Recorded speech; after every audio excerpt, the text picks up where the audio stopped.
Yes, ma'am. All right. Okay.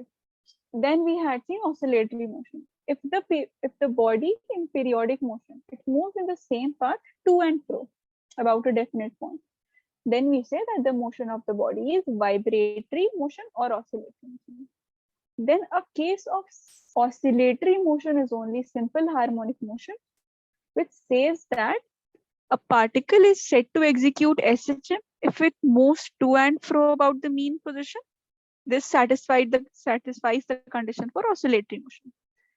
And then the graph between displacement from the equilibrium position and time. This is a sinusoidal or a cosine curve.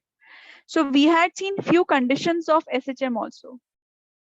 Anybody remembers those conditions? We had seen few conditions for a body to execute SHM. Oscillatory motion, restoring force should act Yes, towards the mean position, and force is directly proportional to x. exactly. Very nice. Force is directly proportional to x. X is what? X is the displacement produced from the mean position. Good. So these were the conditions for SHM. Then we had started with displacement. See, one thing that was left in displacement in the previous class was the conditions of it. Just the conditions for mean position and extreme position. See, we had seen these general equations, right? A sine omega t plus phi naught is equal to x, or x is equal to a cos omega t plus phi naught. Now see, specifically for these, for mean position and for the extreme position, we have to understand what should be the value of displacement. Now see, mean position and extreme position, these two cases will be coming for every component, every characteristic of the particle. For velocity, for acceleration, for kinetic energy, for potential energy, for total energy, as well as for the displacement. So that's why you have to understand two cases. See, x equal to 0. X equals to 0 means, let's take this example of a spring mass system. So x equals to 0 means the body is at its mean position. Now, if I say amplitude is A, so as I've told you, amplitude is the maximum displacement produced from the mean position. So if I take the particle to the extreme position, so what should be the value of x?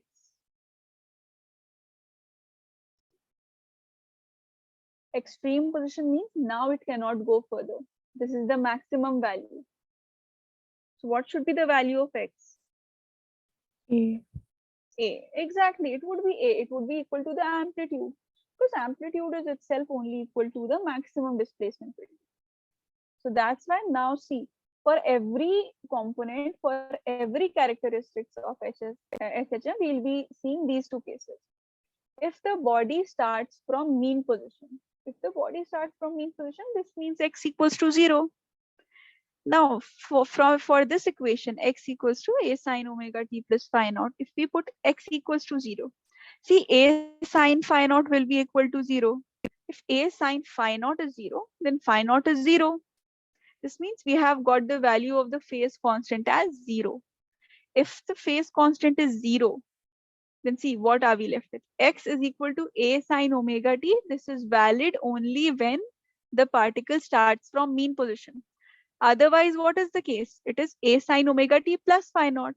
Now phi naught has been eliminated. See, this was the general equation, x equals to a sine omega t plus phi naught.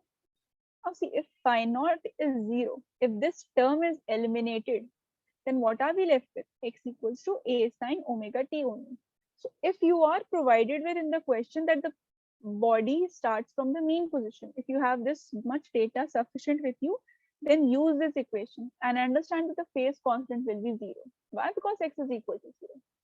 Similarly, if the body starts from extreme position, means we are releasing the pendulum from the extreme position, or we are releasing the block of the spring from the extreme position, then we say the body is starting from its extreme position Now here, x will be equal to a, as I've told you. Now see, in this equation, this is the main equation. Now here I have to put x equals to a. A will cancel this a. Sine phi naught, this will be equal to 1. So when is sine theta equal to 1? 90 degrees. This means now we have the value of phi naught as pi by 2. So you can directly use x equals to a sine omega t plus pi by 2 whenever the body starts from extreme position. Are these two cases clear? Because these two cases will be repeated for each component. You have to understand when the body starts from mean position, x would be equal to 0. And if the body starts from extreme position, x will be equal to a. In the general equation, whatever is the general equation for be it for displacement, be it for velocity, be it for any other component, you just have to substitute the values of x with respect to the case that is provided to you. So for displacement, it will be x equals to a sine omega t, and for extreme position, x will be equal to a sine omega t plus pi by 2. Pi by 2 is phase difference, this phase constant, and phase constant is absent when the body starts from mean position. Is this clear to both of you? Yes, ma'am. Yes, ma'am. All right. Let's see a question on this only, then it will get clearer. Now see, a particle starts midpoint from the midpoint, to be from. A particle starts from the midpoint between mean and extreme position, and we have to calculate what is phi naught. Phi naught, that is the phase constant. See, let's say this is the mean position, this is the extreme position, this is the another extreme position. See, at mean position, x is equal to 0. At extreme position, we usually take x equals to a. Just a just to standardize this, we take it x equals to a, because a is the amplitude, that is the maximum value. And another extremity also as x equals to a. Now it says the particle starts from the midpoint between what? The mean and the extreme position. So what is the distance between mean and extreme position?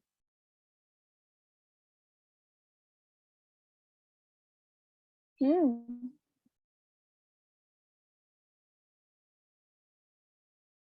What is the value between mean and extreme position? See, it's written over A. here. A, it would be A. Because extreme position is when the amplitude is maximum. When the displacement is maximum, that is known as the amplitude. So in extreme position, this is the highest point. Now it cannot be stretched further. Now it cannot go further. So the distance between these two is A. See, if the distance is A and the particle starts from midpoint, accordingly from the origin, from this mean position, this part will be a by 2 and this part will be a by 2. So what is the value of x that we should choose? At t equals to 0, means at the initial point when the particle starts, what should be the value of x? Should we write x equals to 0? Should we write x equals to a, or any other value of x? A by 2. A by 2, definitely a by 2, because it starts from this point only. When if it starts from, look at the hovering with what I'm doing. If the particle starts from this point only, it means it has covered this displacement already. So x would be equal to a by 2. Had it started from the mean position, we would have taken x equals to 0. Had it started from the extreme position, we would have taken x equals to a. Or had the question provided us with any other value like a by 3, take the value of displacement as x by 3, then we would have taken that. Here it has specified the midpoint. So x will be equal to a by 2. Now see, now we just have to put it in the standardized equation. A is equal to sine omega t plus phi naught. Instead of x, we can write a by 2, a sine omega t plus phi naught. See, since the particle starts, it means time is equal to 0, because at the very initial moment, time will be equal to 0. So omega t will automatically be equal to 0, because omega multiplied by the time would be 0. So what do we have? Sine phi naught is equal to half. And with what value of sine theta do we get angle as half? Yes? What is sine 30 degree?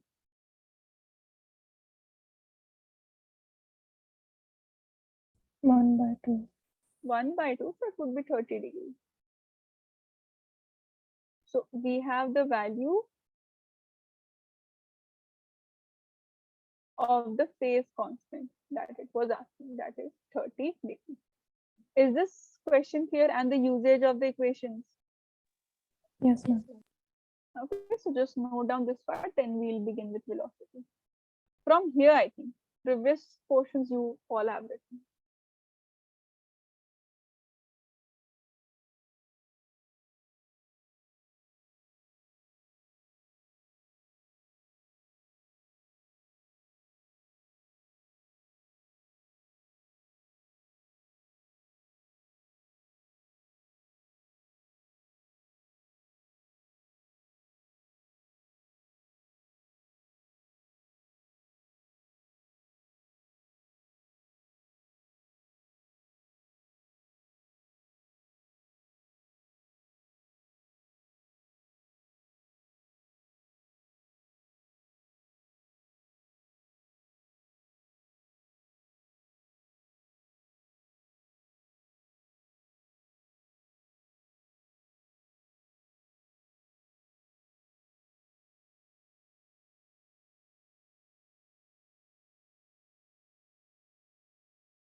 Done?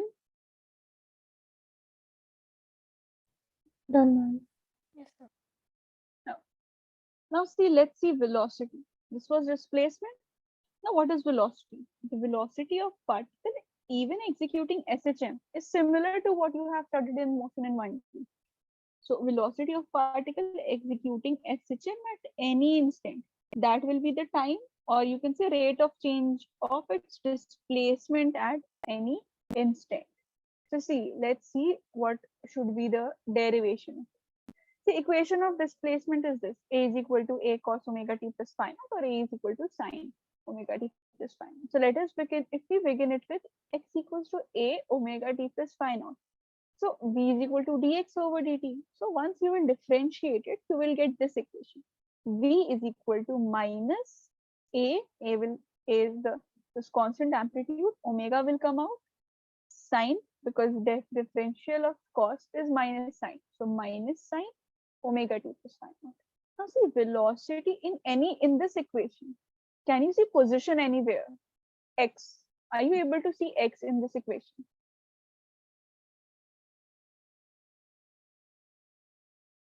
Hmm.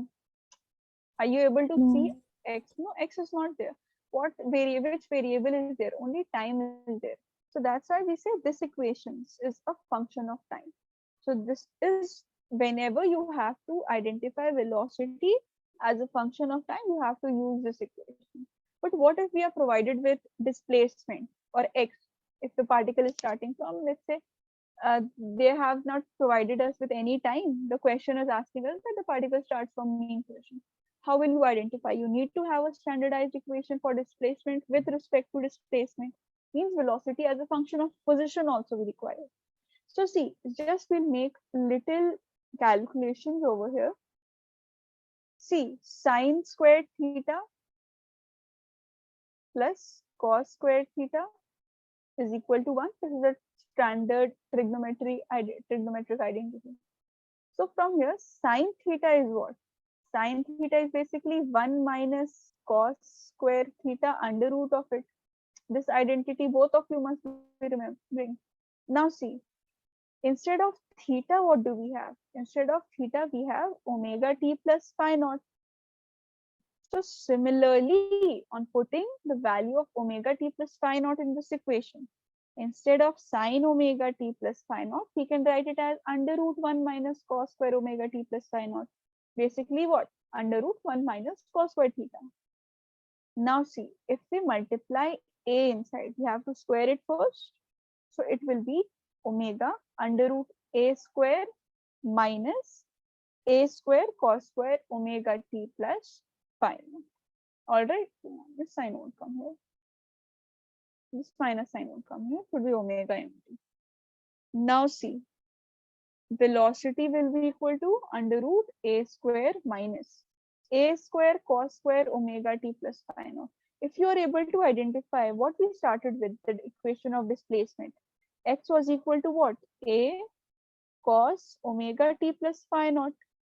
Now if I square x, a square, it would square amplitude also, it would square the cos value also. So is this value equal to the square of displacement only? So we can write velocity as equal to omega under root a square minus x square. Now see, time has been eliminated and which function has been added? Position has been added. When you are provided with any clue regarding position, you have to put in the values of velocity. So are these two equations clear? When you have to use function of time, when you have to use it as a function of position. Yes, ma'am. Okay. Now see, again, when it is asking us as a function of position, we should remember two cases, the definite two cases that can come. The rest of the general cases like x's value equal to amplitude's third part or something like that, that will come. That is a specific, that is a generalized. But specific two cases, that is the mean positions case and extreme position case, we should understand.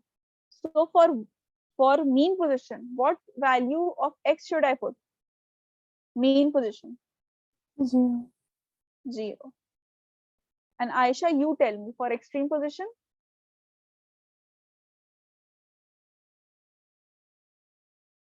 Yes, Aisha, you there in the class, Aisha?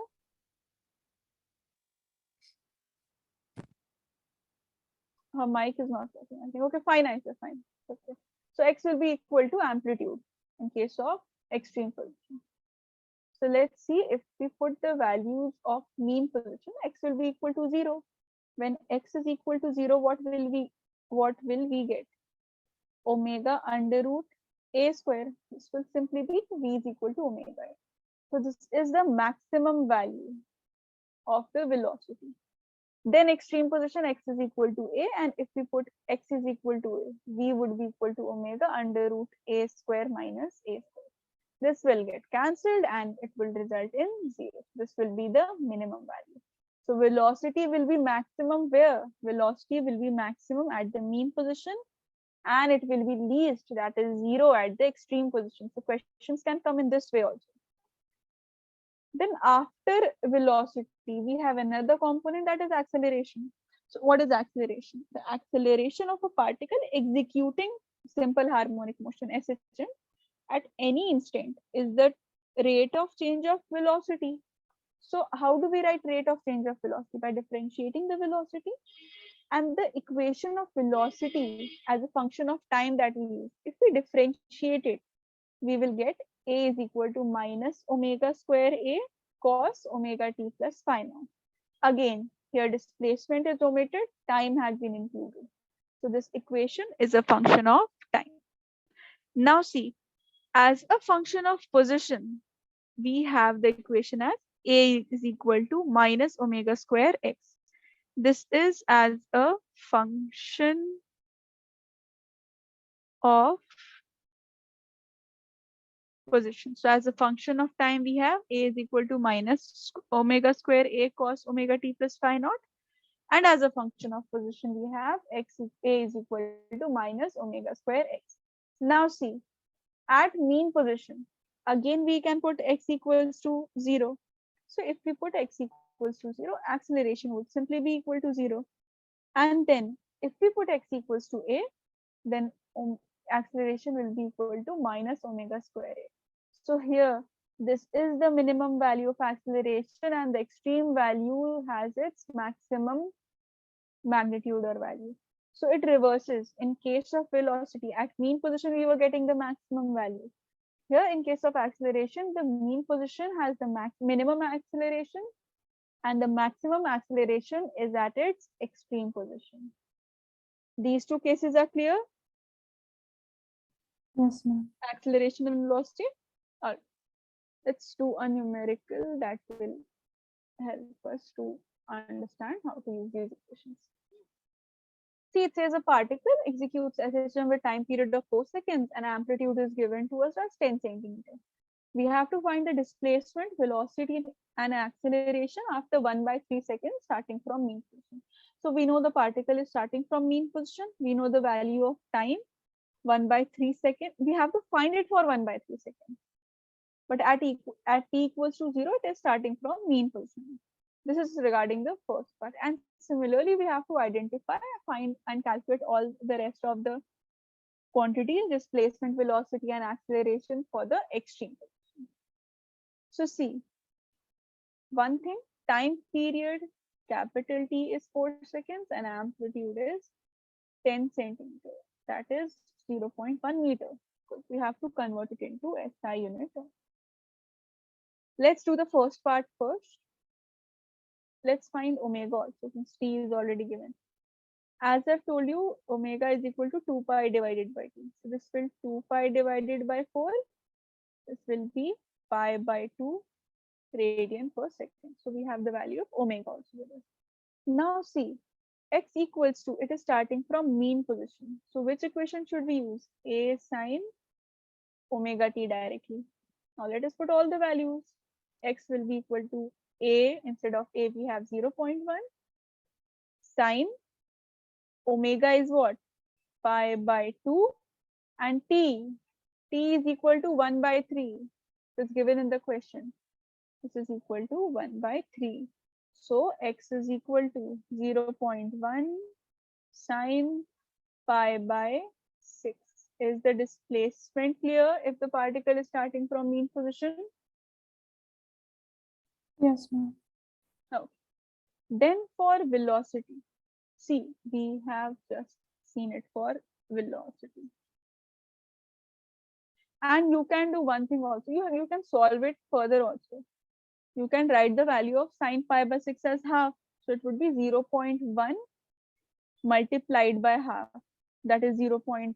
You can write it as 0.1 divided by 2 meters. You can solve it further depending on the question or the way it has asked you.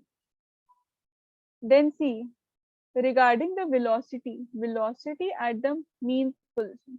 Velocity at the mean position is what? V is equal to omega a. But see this general equation that we have. This one. V is equal to minus a omega sine omega t plus phi as a function of time. So see velocity, since it's the differential of displacement only, it's the rate of change of displacement. So we can differentiate this equation also. It will be 0.1 by 2, or we can write it in the form of sine also.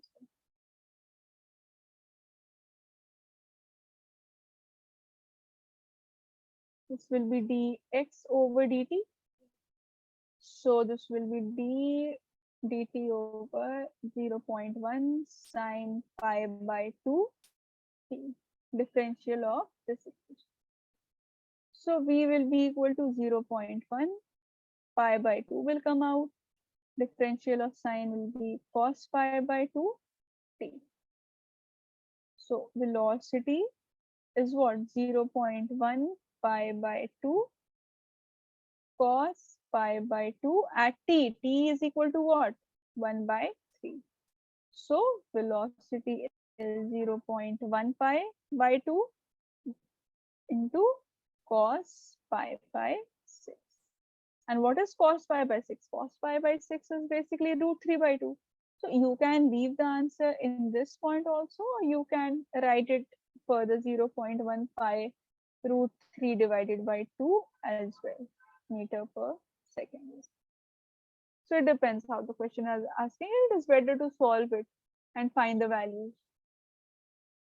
Then next, acceleration. So how are acceleration and velocities related?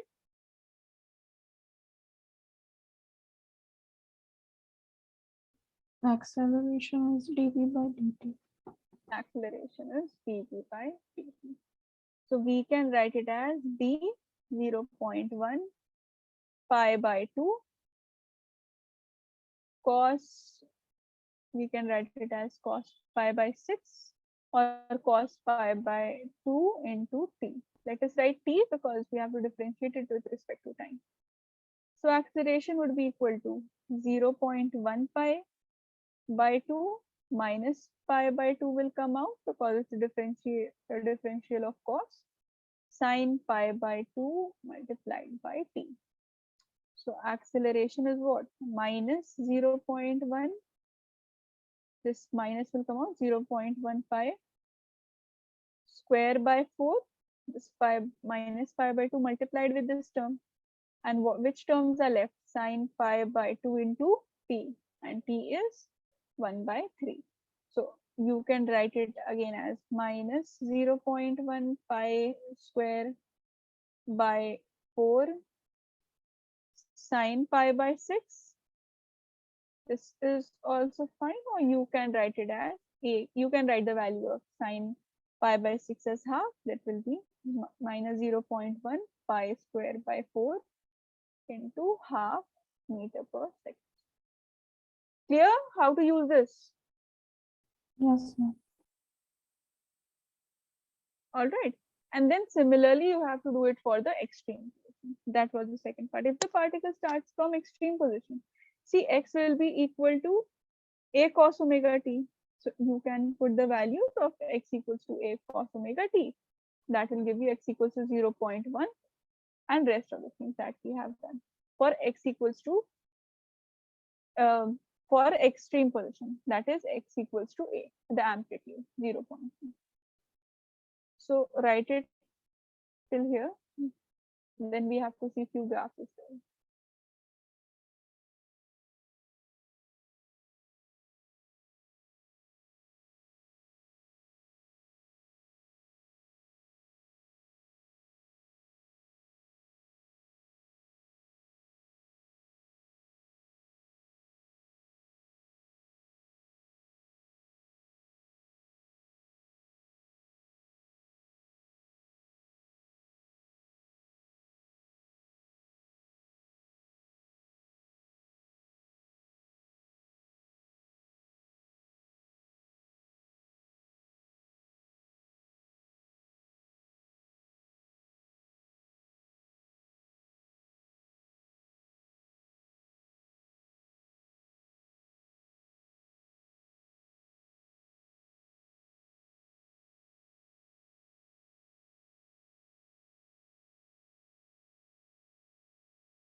Is it completed now?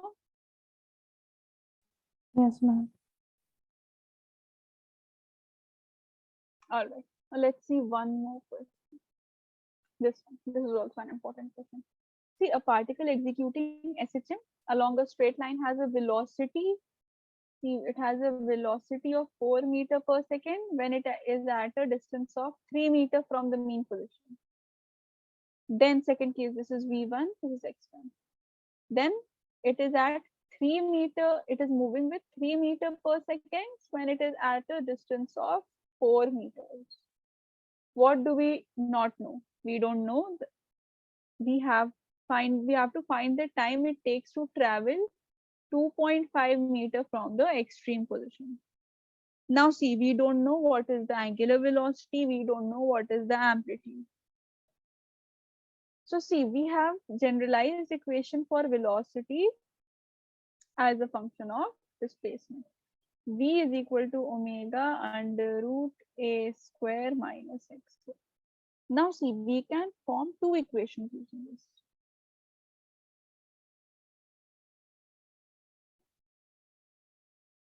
V1 is equal to 4, this is omega under root a square minus x square will be what? 9.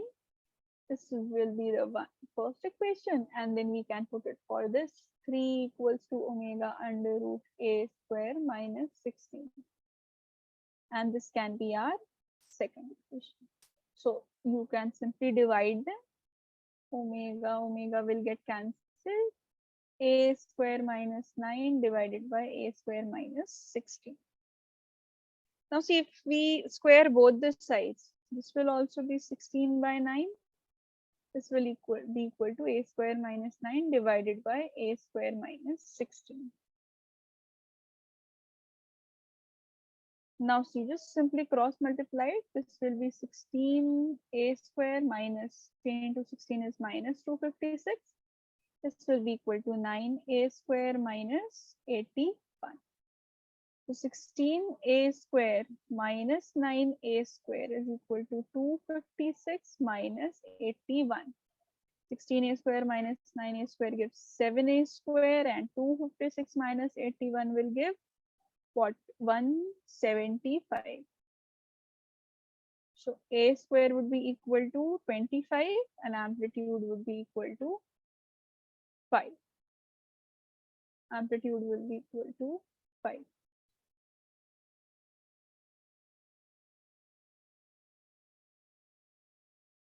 Now see, if we have the value of amplitude with us, in putting in any of these equations, let us put it in the first equation. 4 is equal to omega under root. A square means 25 minus 9. 4 will be equal to omega under root, this will be 16, under root 16 will be 4. So 4 will get cancelled. Omega will be equal to 1 radian per second. Is this clear till the calculation? Yes, ma'am. Now see what we have to find out. We have the value of amplitude with us now, and we have the value of angular velocity, that is omega. Now the question hasn't answered this. The question is asking us to find the time that it takes to travel 2.5 meter from the extreme position. 2.5 meter from the extreme position that it will be covering. So see, if it starts from mean position, I'll show you. See, let's take an example like this. See, if it starts from the mean position. All right, this is the mean position. Then it will expand and go to extreme position. It says it is starting from 2.5 meters from the extreme position. This is what the question is asking. Now see, we have the value of x with us now. X will be equal to what? X will be equal to 2.5. So 2.5 will be equal to an amplitude would be then what? Amplitude is 5. We have calculated amplitude as 5. Cos omega we know. What is omega? Omega is 1 into t. So 2.5 divided by 5 is half. This is half is equal to cos t. Yes. See, then when do we get half? We get half as cos pi by 3. Cos pi by 3 is equal to half. This is equal to cos t. So t is simply equal to pi by 3. Is this clear? Yes, ma'am. Basically, this question wanted you to calculate omega and amplitude first. Once you have A and the value of omega, then rest of the thing was just putting into the formula. See, one more thing. Just a comparison of the displacement time, velocity time, and acceleration time graph. This I have plotted already. We'll just analyze it one by one. See, velocity, we know these equations. Just remember these two equations. A cos omega t is equal to minus omega a sin omega t. A is equal to minus omega square a cos omega t. Now see, this means, just analyze this graph. Whenever x is maximum or minimum, the velocity is zero. Whenever x is maximum or minimum, the velocity is zero. This blue line is representing the velocity and the red line graph is representing the displacement. And velocity of the particle at particular time can be determined by taking the slope of the displacement graph. Then acceleration is 180 degree out of phase. Acceleration is 180 degree out of phase. So acceleration time graph looks like displacement time graph, but with an opposite sign. So this is expected in SHM. This is expected because in SHM, acceleration is proportional to negative of displacement. In other words, you can simply say, like, if x is positive, acceleration would be directed towards minus x. That's why we are getting the same graph as displacement's one. It's just that the sign is opposite. So what all points you have to keep in mind: the particle moves to and fro about mean position in a straight line. That is the condition for SHM. The displacement, velocity, and acceleration all vary sinusoidally with time, but are not in phase. The derivative of a sinusoidally varying function is itself a sinusoidally varying function with the same frequency. Okay, and then this acceleration point. Acceleration of a particle, this is proportional to the displacement, but in opposite direction. Is this clear? The graph is clear? And it's just that you have to put in the values of t. I have divided the value of t, this complete time period, into 4 parts. One is t by 4, other is t by 2, then 3t by 4, and then t. So as you will put on the values of this, you will be getting different values for the graph. Is it clear? Yes, ma'am. All right. So just note down this question and plot the graph. And let me know when you are done. We'll start with energy then.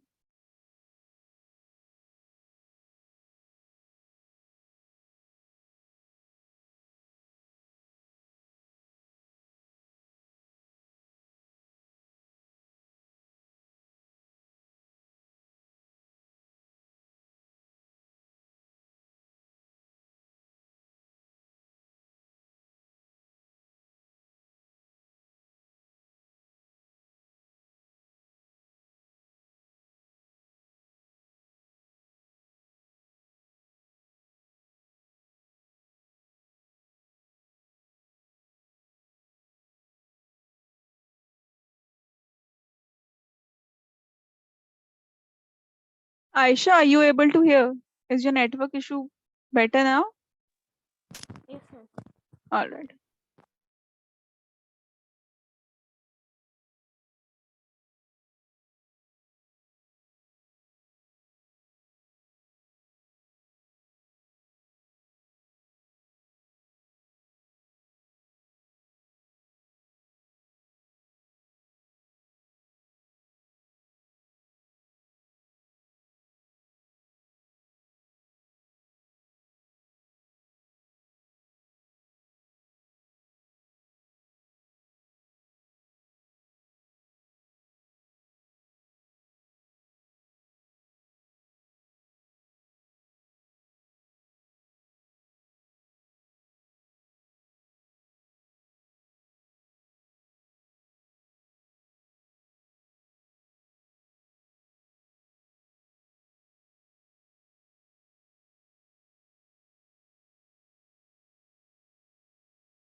Done, ma'am.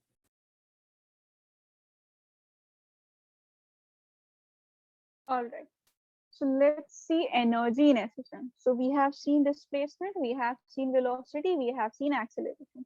So let's see energy. Energy is a small topic in SSM. Now see kinetic energy, as you are already aware of kinetic energy. Kinetic energy is produced due to motion of the system.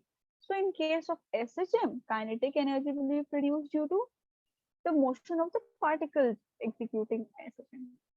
Now see, kinetic, this is very simple. Kinetic, this energy portion is very small topic and it is very scoring.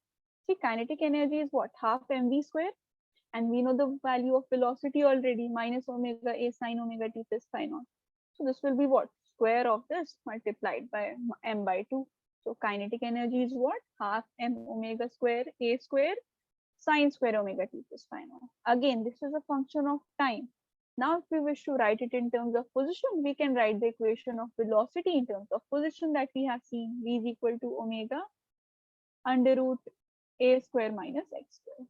So what we will be left with is a kinetic energy is equal to half m omega square a square minus x square. This is in terms of position. Now see, you can use both of these equations as per your need. If you require the equation as a function of time, then you can use this equation. If you require it as a function of position, then you can use it this equation. How? Because we have seen different values and equations for velocities. Now see, for again, we have to consider two cases. First is the mean position, other one is the extreme position. So for x equals to 0, that is the mean position. X will be equal to 0 means this will be eliminated. So what will be left with? Half m omega square a square. And then at extreme position, x will be equal to a, that is the maximum value of extreme position, that is the maximum value of displacement actually. So amplitude will get cancelled.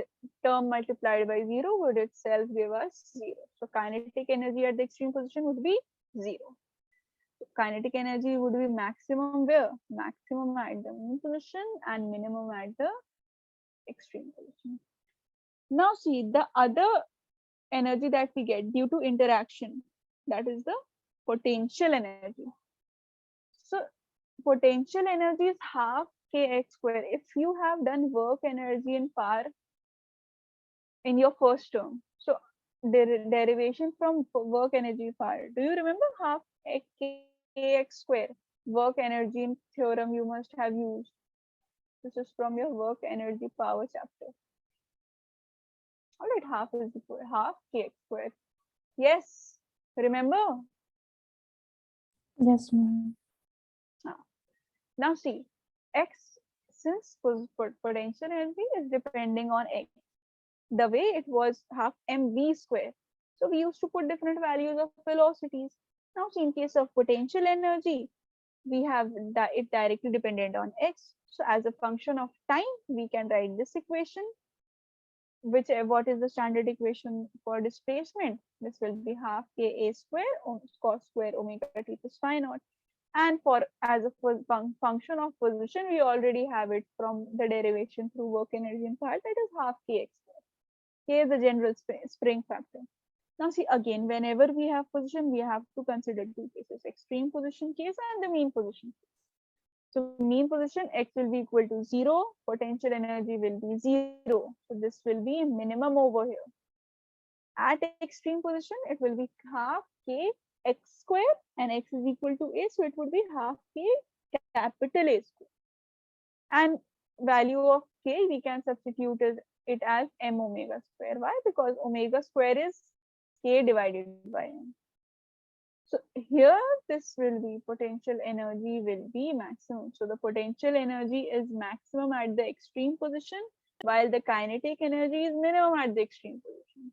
Whereas kinetic energy is maximum at the mean position, while the potential energy is minimum at the mean position. The third energy, that is the sum of the kinetic energy and the potential energy. What do we call that energy? Sum of kinetic and potential energy.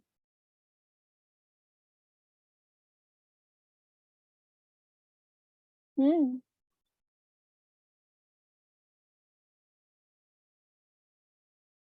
Total energy of the system, that is the mechanical energy. Are you not aware of the term? See, total energy will be simply the sum of kinetic energy and the potential energy. So whatever you have seen previously, just add it up, that will give you the total energy.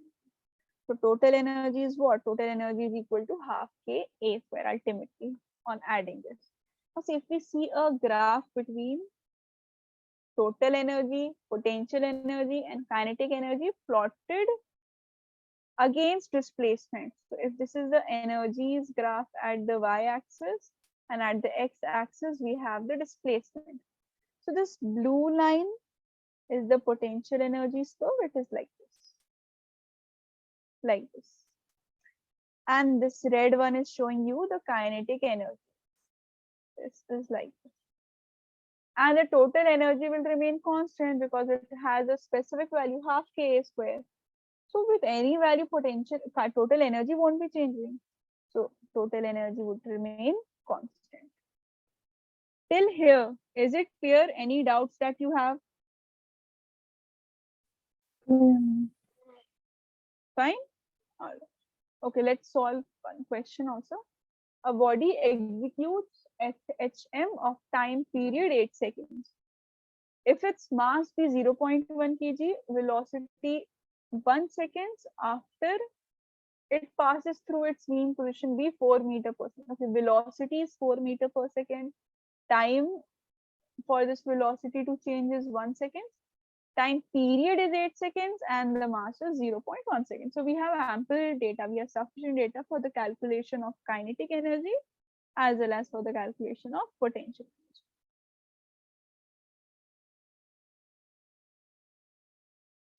See, time period is equal to 8 seconds. The mass is equal to 0.1 kg. See, understand, at t equals to 1 second, velocity is given as 4 meter per second. This is not the initial velocity, means at t equals to 0, this is not v equal to 4 meter per second. It is v equals to 4 meter per second, but time period has passed 1 second. Okay, we are not aware of the amplitude. So we have to understand, we have to calculate amplitude first. So see, velocity is what? Differential form of displacement, rate of change of displacement. So velocity is a omega cos omega t. Why? Because x is equal to a sine omega t. See, it has specified mean position. So for mean position, we take the value of x as what? A sine omega t. This is value for displacement at the mean position. Then velocity will be a omega cos omega t. Now let us put all the values. 4 is the velocity. Amplitude, we don't know. Omega is 2 pi by t. T is 8. Cos omega. Again omega, this is 2 pi by 8. What is the value of small t? 1 second. 1 second. So this is 1 second. So now see, this will be 4 is equal to a pi by 4. This will be pi by 4. And cos pi by 4 will give us 1 by root 2. So amplitude will ultimately be 4 multiplied by this 4 will be 16 root 2 divided by 5. Is the amplitude clear? Yes, ma'am. No. See, we have to find out the kinetic energy, we have to find out the potential energy, and we have to find out the total energy. So now see, this is not tough now. Let us first calculate the reverse. Let us calculate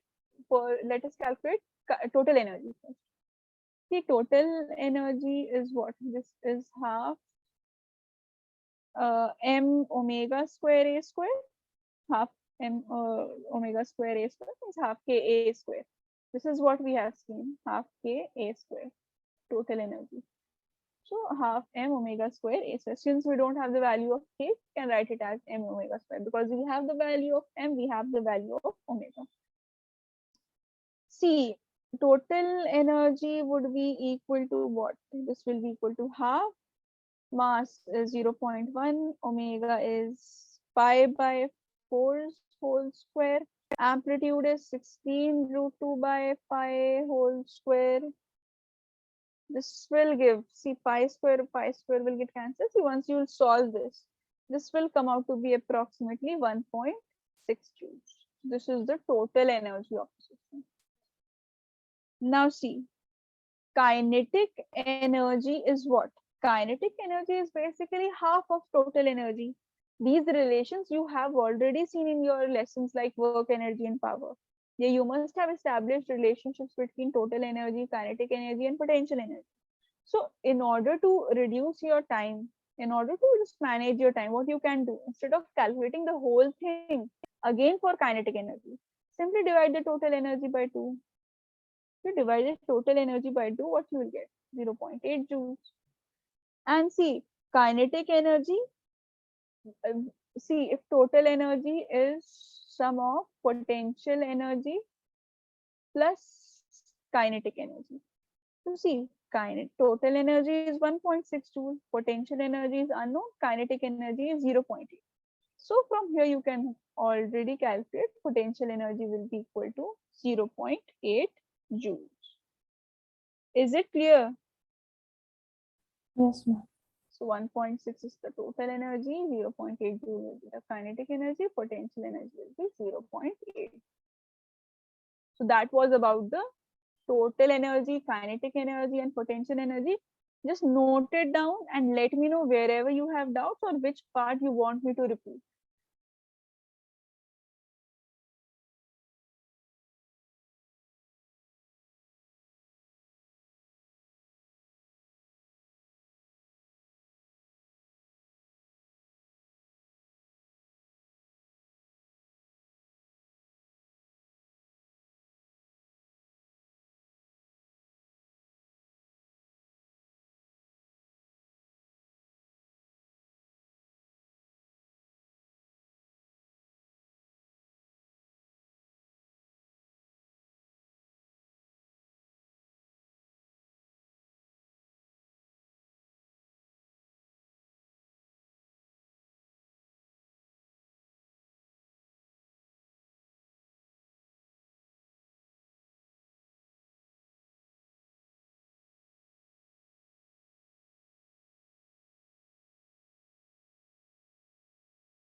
Ma'am, can you scroll?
Yes, by now you must have completed it.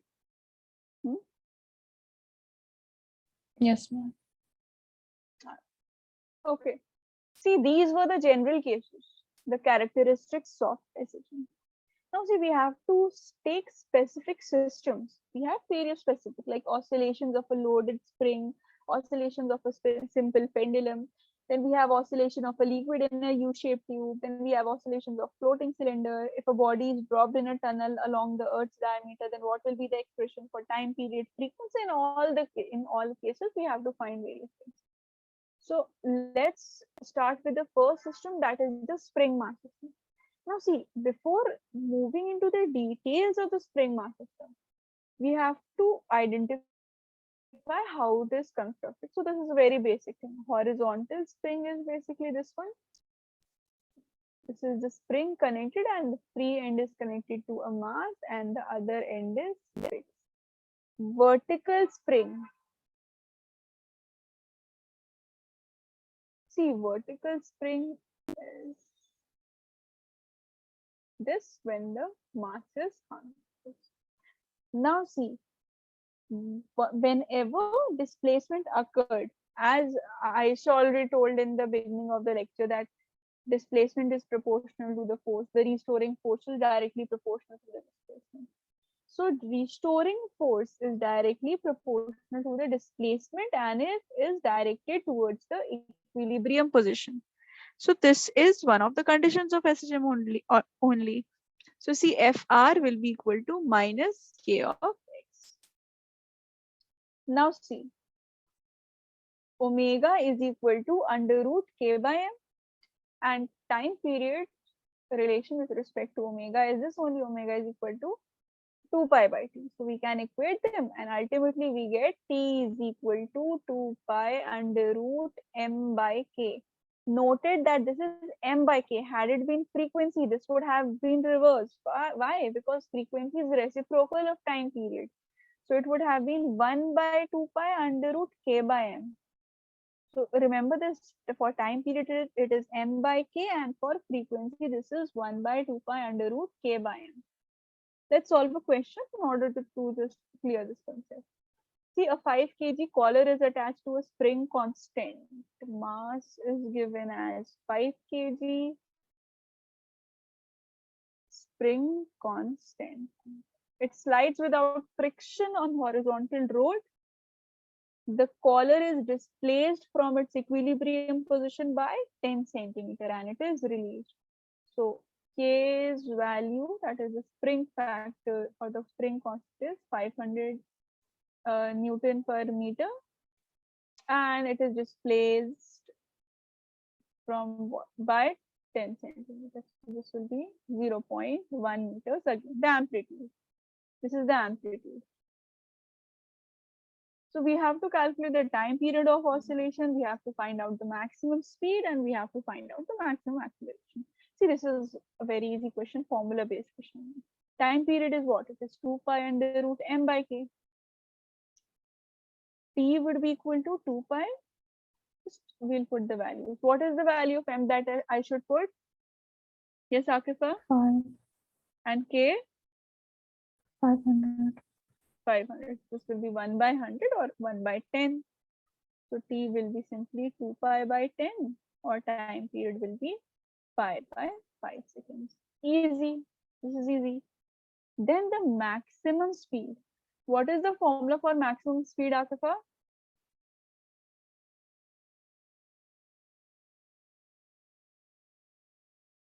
Check into your notes. Look up into your notes. See, we have done this.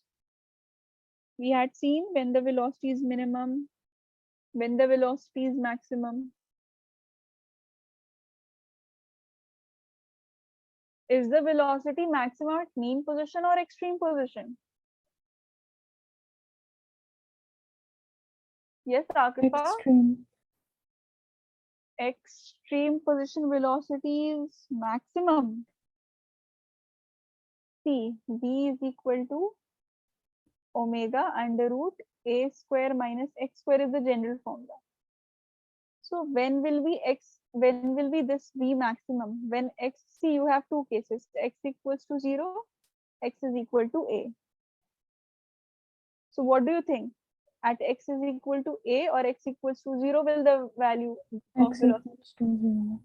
X equals to 0. And at x equals to 0, what do we say? The position is Mean position. mean position.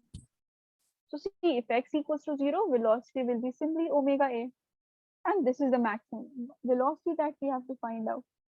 So velocity will be, see, omega we don't directly have, but we can utilize this one. 2 pi by, we have the time period. So this is 2 pi by t a. So see, this is 2 pi and time period is pi by 5. 5 will go up. And amplitude is what? 0.1 meters. So pi will get cancelled. 10 multiplied by 0.1 will give 1 only. So maximum velocity will be 1 meter per second.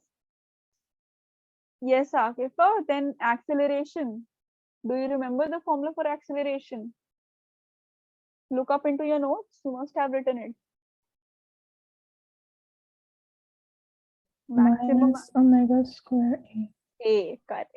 Maximum acceleration will be minus omega square a. So omega square, this is omega. Omega is 10. This will be 100 multiplied by 0.1. This will be 10 minus 10 meter per second square. So maximum acceleration would be minus 10 meter per second square. Is this clear? Yes, ma'am. Okay. Now see, before just you note it down, just one more thing. Just one more thing. See, if springs are combined, I will not do any numerical on this, just for your knowledge. If springs are combined, see, two springs are connected in series in this way. Alright, or even springs can be connected in different patterns. See, you cannot identify by just looking at the figure whether it is in series or whether it is in parallel. What you have to do, just remember, in case of series, the force remains the same. Force remains the same. So if you are able to observe that the force is same, then understand that the system is series. If I say the system is connected in parallel, then the displacement or the extension that is produced, this will remain same in all the springs that are connected. Fine. So in order to identify series and parallel, you have to identify it through force and extension. See one thing. If I say K1 is the spring factor for the spring constant for this spring and K2 is it for another spring. According to this, F is equal to Kx minus Kx. I can put in the values of K is equal to K1 and X1 if X1 is the displacement and K2 for this spring and X2 for this. So X1 will be minus F by K1. X2 will be minus F by K2. If I take the total extension, that will be simply the sum of it. So total extension would give me minus F by K1 minus F by K2. On taking common, ultimately I'll be left with F is equal to minus K1 K2 by K1 plus K2 into X. Now see, is it relatable to this? Minus F is equal to Kx. Instead of K, what I'm getting? K1 K2 by K1 plus K2. This means the constant, the spring constant in this case in series will be K1 K2 by K1 plus K2. Now see, if there are n number of springs connected, this was just for two springs. So just simply keep on adding 1 by k equivalent equals to 1 by k1 plus 1 by k2 up to whatever number of springs are provided to you. If there are two, just write 1 by k is equal to 1 by k1 plus 1 by k2. So that will result in this only, k1 k2 by k1 plus k2. Now see, if it is for parallel, as I've told you, compression or the extension, the compression or the extension is whatever the displacement x that we take, this will remain constant. If K1 is for the first spring, K2 is for the second spring, then see, now we have to add up the forces because extension is same. So minus K1x minus K2x. If I take x common, this will be again similar to, isn't it similar to minus K of x again? Yes. Instead of the constant, I'm having K1 plus K2. So that's why K equivalent will be K1 plus K2. So if you have n number of springs, just simply add all the K, means all the spring constants. Fine. Any doubts from this topic? No, no.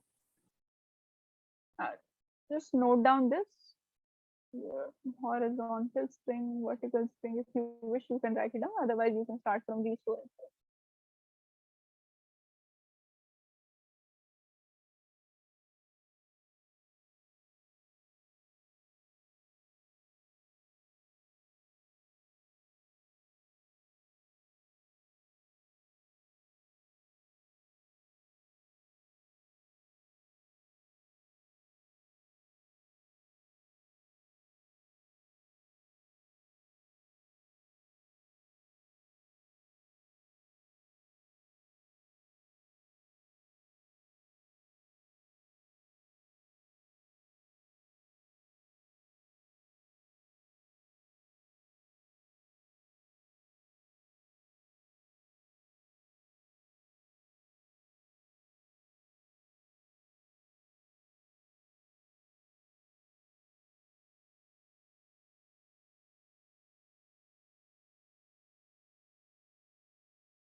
Ma'am, can you scroll?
Written this part? Yes, ma'am.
Ma'am, can you scroll?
Done, ma'am. Done. So is this Yeah. clear? This system is clear, spring mass system. Yes, ma'am. Okay. Now see, regarding the second system that we have, that is a simple pendulum. See, what is a simple pendulum? You are already aware of that. A simple pendulum consists of a small mass, that is the pendulum box, that is suspended from the end of a light thread. So see, just the formula of time period is new to you. That is T is equal to 2 pi under root L by G. Now, all the questions that will come, these will come in the form of acceleration due to gravity variations and acceleration due to gravity. So, see, T is equal to 2 pi under root L by G. This is the formula of time period for simple pendulum. You can calculate angular frequency, that is omega, from this only. You can calculate frequency from this. But main thing, in order to understand this better, we can start with the question only. See, this is a simple pendulum. This is kept in a box. We have to calculate its time period if the box, for the first part, if this box starts accelerating upwards. If you remember from your laws of motion, do you remember all those cases when the lift started moving up, lift started moving downwards? You Yeah. remember? Yes, so that's only we have to solve it using different values of acceleration due to gravity. Like if I say, if the this is moving upwards, lift is moving upwards, here it's a simple box. If it's moving upwards, then what will be the effective acceleration due to gravity? See, this is moving upwards with acceleration A. Acceleration due to gravity is acting downwards. What would be the next acceleration due to gravity? Tell me, how should I solve it? Help me for calculation of G effective. It will be negative. See, one will be negative. Let's say acceleration is negative. Okay, so it will be G minus what? A. See, G is positive. I have taken downwards as positive. Let's just for sign convention, I have taken downwards as positive. My sign convention that I have taken downwards as positive. So G will be positive or negative? Positive. Acceleration would be positive or negative? Negative. So what should I write here? G minus, A. not A. A is what? A will be then, acceleration will be positive then. Minus of A, na? Okay. See, this subtraction sign is because these two vectors are acting in opposite directions. This minus represents the direction of acceleration. Remember, try to recall it from your previous chapters in the first term that you have done. This is how we used to do when, remember, in relative velocity, if two velocities were moving in opposite directions, we used to add them up. Why did we used to add them up? Because it will also be g plus a. Fine. Akifa, is this clear? Yes. All right. So now see, nothing is left over here. Time period, if we have to calculate, t is equal to 2 pi under root L by g. Now we don't have g, we have g effective, that is g plus 1. Okay, you will be only telling me for when it is accelerating vertically downwards. See, acceleration will be acting downwards. Acceleration due to gravity is acting downwards, and I have taken both of them as positive. So G effective. Yes, tell me. Help me, Agatha. G minus A. G minus A simply. This will be simply G minus A. Why? Because both of them are positive. Instead of this minus of A, we have plus of A. So do we need to calculate anything in this? We don't have to calculate. This will just use all your concepts of laws of motion. G minus A. Okay. Okay, what is meant by free fall? The third part says free fall. What is meant by free fall?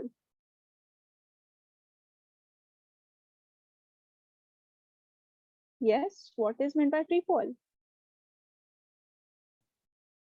It is falling with acceleration due to Due gravity. to gravity, exactly. It is falling with acceleration due to gravity, correct. So see, if it is falling with acceleration due to gravity, means this is g and one is g. So instead of acceleration here, acceleration is equal to what? Acceleration due to gravity, right? So Yes. what will g effective be now? G minus a or g minus g? G minus G. G minus g. So effective acceleration due to gravity will be 0. Net acceleration due to gravity will be 0. So see, if t is equal to 2 pi under root L divided by 0, what should be the value of t? Infinity. Infinity, correct. Because this will be 1 by 0. So time will be infinite if this box falls with acceleration due to gravity's value, free fall. Last part is if it is accelerating horizontal. See, this is also not a tough part. If you remember, if you have done your first term very well, then this is a very easy question. See, if it is accelerating horizontally, means acceleration is now acting like this. Remember, try to recall vectors. Motion in 2D, you must have started with vectors. It is accelerating horizontally. What should be the direction of acceleration due to gravity now? Downwards. Downwards. It will always act downwards. In any case, acceleration due to gravity will act downwards. Are you able to recall any law from this? If this is making an angle of 90 degrees, what should be the resultant? What should be effective acceleration due to gravity? Can you directly tell me? Two vectors. These are acting as two vectors acting at making an angle of 90 degrees. Sine, cosine law. Okay. Do you remember any law how to solve two vectors? Mm. Triangle law, parallelogram law, polygon law. Yes. You have studied these? Yes. Okay, so see, for basic resultant is equal to what? A square plus b square plus 2ab cos theta. Somewhat like this you must have done in your first term, right? Yes. See, if cos theta is 90 degrees, what is cos 90? 0. 0. So see, if theta is 90 degrees, this whole term will be equal to 0. Yes. Yes. So resultant will be what? Under root a square plus b square. So what will be effective acceleration due to gravity? What will be g effective? It will be under root a square plus c square. Is it clear now? Yes. So time period would be simply what? 2 pi under root L by under root of g square plus a square. I hope I'm clear to you now. Yes. No. So just note down this first thing. Any question that will come in this simple pendulum, it can come in this way that it will change its length. So changing of length, thermal expansion, we have done it in very detail. So all those cases will get related to thermal expansion. And in case of acceleration due to gravity, you have seen it through your previous first term chapters, laws of motion and motion in bundle.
Ma'am, can you scroll?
Done, ma'am. Fine. See, we have other systems also, YouTube and all those systems that I'll be starting tomorrow. But few things, let's, because it will get monotonous then let's do another topic, that is types of oscillation. See, a system executing simple harmonic motion. This is known as harmonic oscillator. Fine. So a harmonic oscillator produces sinusoidal oscillations. So sinusoidal oscillations can be of two types. It can be undamped oscillation and those can be damped oscillation. See, in the absence of dissipative forces like friction, dissipative forces like friction, what happens? System oscillates with constant amplitude and constant frequency. Amplitude and frequency remain constant. So if I say this is the graph between amplitude and time, then the graph that I'll be getting, let's say this is the origin, this is my y-axis. Y-axis consists of amplitude. This will be, means if I say this is 5 meters, all the values, all the peaks, all the values of amplitude will be 5 meters. Maybe. This type of oscillation is known as undamped oscillation. This part we have covered. Now see, damped oscillations. What happens? Okay, one more thing. In undamped oscillation, always remember that mechanical energy is conserved. Mechanical energy is conserved in case of undammed oscillation. Now see damped oscillation. See, in the presence of dissipative forces, in this case, dissipative forces were absent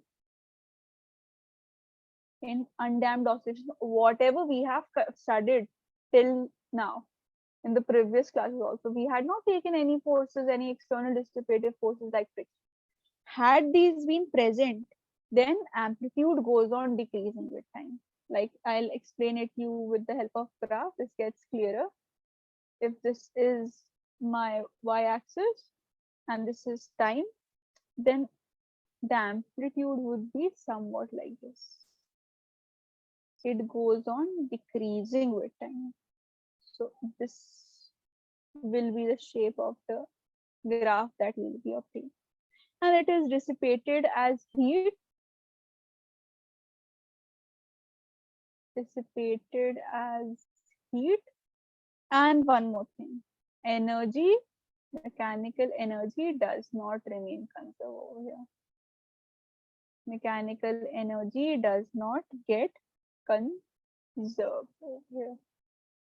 Is it clear? Yes, ma'am. Oscillations, damped oscillation and undamped oscillation. Okay. See, damped oscillation, we have seen undamped oscillation wherever friction and all these forces were absent. See, in case of damped oscillation, how do we calculate it? See, restoring force on spring, this will be equal to F equals to minus K. You have to remember this. If I say this is the mass, let's say this is a system immersed in water.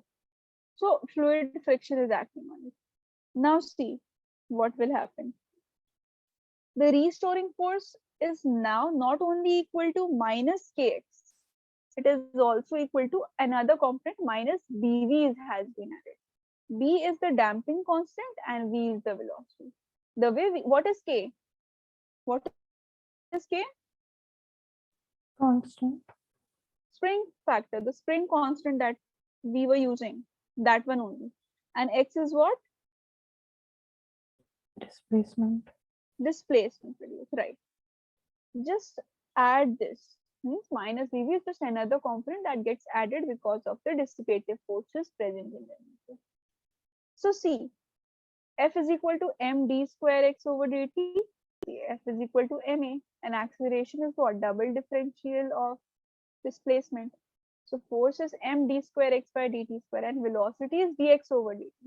So if we write everything in terms of position, this will be md square x by dt square plus kx plus b dx over dt. We just have substituted the value of x in terms of f in terms of x, v velocity in terms of x, so that each of the terms have the values with x. Now see, if I divide the whole term with m, divide it by m means mass. So mass will get cancelled, another mass will come up here and this mass will also come here. This mass will get cancelled. So this is the double differential equation now. You can compare it with the previous one. This is produced due to damping. See, you don't have to derive the solution for this. You just have to learn the values of solution. So the solution of this equation gives you now instead of only having x equals to a cos omega t plus phi naught, we are having this additional exponential term, e to the power minus dt by 2m. Understood? You can just relate it to that due to the extra additional forces in nature, these extra terms have been added. This is just, if it is not clear for you, this is minus bt divided by 2m. Are you able to see it clearly? Yes. Okay. See, omega was what? Omega was under root k by m. Here, another additional component that will get added. And I have written damping. This indicates because of damping, due to damping. So now minus b square by 4m square is the additional component that has arisen due to the dissipative forces in nature. So omega dash will be what? Under root k by m minus b square by 4m square. You have to learn all these formulas. You don't have to derive them. These are not part of your derivation. You just have to memorize the formulas because questions will come on. We will do. Let us do a question on it also. Okay, before it, let us see amplitude. See, we write amplitude as simply as A. So amplitude will be also equal to e to the power minus bt by 2. So if it is the initial point, that is t is equal to 0, x a amplitude will be equal to a only, because this term will be 0. And what is any term to the power 0? That is 1 only. So e to the power 0 will be also what? 1 only. Similarly, we have energies. See, similarly, we have energy. See, half m omega square, a square is the energy that we had seen earlier. Now what changes? Since the amplitude has some additional component, don't you think energy should also change and should have this component? Yes. Yes. So similarly, half m omega square a square, just add this e to the power minus bt by m. Remember, not 2m over here. So at t equals to 0, this e term will be equal to 1. So this will be half m omega square a square. That is the maximum value. Okay. See, this is the graph between amplitude and the time and energy and the time. This we have seen that it goes on decreasing. This is a better representation. In case of damped oscillation, it goes on decreasing. So because it is exponentially decreasing, that's why we are having these kinds of graphs. Is this clear? Yes, ma'am. So let's do a question on it. Or see, free oscillations. Free oscillations. See, when a body is capable of oscillating, when a body capable of oscillating is made to vibrate with its own natural frequency, it is said to execute free oscillations. What is meant by this when a body is capable of executing? Basically, what happens? The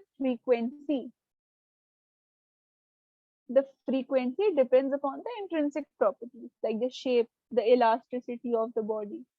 So all this is known as the natural frequency. So all the oscillations that occur at the natural frequency, these are said to be free oscillations. So like example, if I give you, when a simple pendulum is displaced from its mean position, a simple pendulum is displaced from its mean position. Fine. And this is left free. It executes free oscillations. We have seen it executes oscillations. Yes or no? Yes. Yes. This will come to and so it will execute. So the natural frequency of this pendulum depends on its length. That is given by 1 by 2 pi under root g by l. Yes, reciprocal of time. So these oscillations are known as free oscillations. When it is oscillating on its natural frequency, no external periodic force or no external force has occurred. If we pluck a string of instruments like guitar, then it is left free. What happens? It executes free oscillations because no external force has been applied. The natural frequency depends on length, density, tension. So whenever frequency is depending on the intrinsic properties, means shape, elasticity, all the natural properties, then we say the oscillation is free oscillation. I hope this is clear to you, free oscillation. Yes, ma'am. Okay. Now just the opposite to it is the forced oscillation. When the body is maintained in a state of oscillation by external periodic force of frequency other than the natural force frequency that is occurring. See, this applied force is called the driver, and the body is set into oscillation that is known as the driver oscillator. You don't need to learn this, memorize it. What you need to understand is that whenever some external force acts, like if I give you example, when a stem of a vibrating tuning fork is held in hand, all right, only a feeble sound is heard. If you hold a vibrating tuning fork in your hand, a very feeble sound is heard. If this stem of vibrating tuning fork, this is pressed against the tabletop, what happens if you struck it on the tabletop? Doesn't the sound become louder? Yes. Yes. So what happens? It is because the tuning fork forces the table to vibrate with fork's frequency. So since the table has a large vibrating area than the tuning fork, these forced oscillations are produced which give much more intense sound. Is it getting clear? Forced oscillation, free Yes. oscillation. Yes? Yes. Alright. So let's just see a numerical on this. In a damped oscillation, m is equal to 2. Mass is given as 200 grams. The spring constant is given as 90. B is what? Damping constant. Remember, we have just seen. This is given as 40 gram per second. Firstly, we have to find time period of oscillations. Now, see, for the first part, that is time period. Let's write all the data. Mass is 0.2 kgs because it is given 200 grams. B is 40 gram per second. So let's convert it into 40 into 10 to the power minus 3 kg per second. Or, okay, let me write it as 0.4 kg per second. So simplifies is better. And K is equal to 90 Newton per meter. This is the constant. Now see, for the first part, that is the time period of oscillations. Omega dash I'm writing just to differentiate it from the damping and undamping. Undamping, we had considered it as omega. Just to differentiate it to and make it to damped, I'm writing it as omega dash. This is the same. So what was the formula? Well, the formula is K by M. Additional component comes, that is minus B square by 4M square. Try to memorize the formula because we haven't derived it. Omega dash is equal to under root K by M minus B square by 4M square. See, if I put all the values into it, omega dash will be equal to K is what, 90 by 0.2 minus B is what, 0.4 whole square divided by 4 into 0.2 whole square under root. Will you be able to solve it after the class yourself? Yes, ma'am. Simple calculation. Time taken by the amplitude to fall to drop to half of its initial value. We have to find out the time taken by the amplitude to drop to its. See, for the second part, amplitude's formula is A dash is A e to the power minus bt by 2m. This is the initial amplitude. Now A dash is given as half of the amplitude initial. So we can write it as A, but similarly that you have been doing. Just it is just that change of formulas have occurred. So A by 2 will be what? A by 2 is equal to A e to the power minus bt by 2m. A will get cancelled. Let us reverse it so that this becomes positive. You are already a math student, no? Math student, Yes, right? ma'am. So this will be easier for you to calculate. This will be e to the power bt by 2m. This will be 2. So any idea how do we remove this exponent? No, ma'am. Log. We add log. ln 2, if you add log on both the sides, this gets removed, exponent gets removed. This will be log e to the power bt by 2m. So log 2 will remain over here, and log exponent form, whatever is the exponential form, this come out. This is bt by 2m. You must have done log. You must have used this natural logarithm, right? No, ma'am. No, this is not included in your course. No. Okay. So just memorize the rules. Whenever log is given, like if I say log 10 to the power 4, this is simply 4 will come out multiplied by log 10. Okay, so whatever is in the power, this comes out. In case of exponent terms gets cancelled. Only this, whatever is to the power of exponent, this comes out. Understood? Yes. All right, so bt by 2n and value of log 2. This is 0. ln 2 log 2 is 0.693. All right. So we have all the values. We have sufficient value. We just have to calculate value of t. This will be ln 2m divided by p. This is 0.693 multiplied by 2 into this was 0.2 divided by B was 0.4. So all the terms are getting cancelled. T is simply equal to 0.693 seconds. Is it clear? Yes, ma'am. Fine. So we'll do the third part tomorrow only, and those rest of the systems, few systems are left. We just note down these.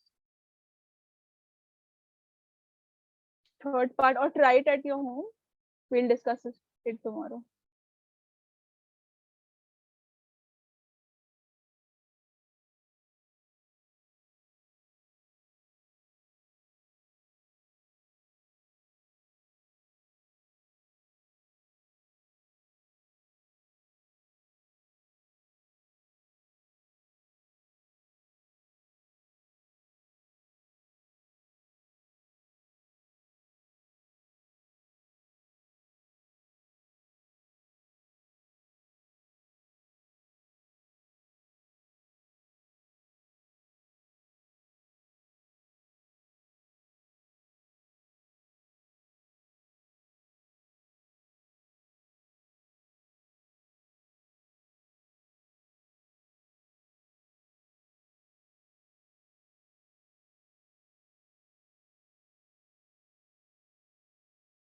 Ma'am, can you scroll?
Ma'am, can you scroll?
If any part has been missed, let me know. I'll scroll up. Okay, ma'am. Nothing. I hope you have written all the previous parts. Yes, ma'am. Okay.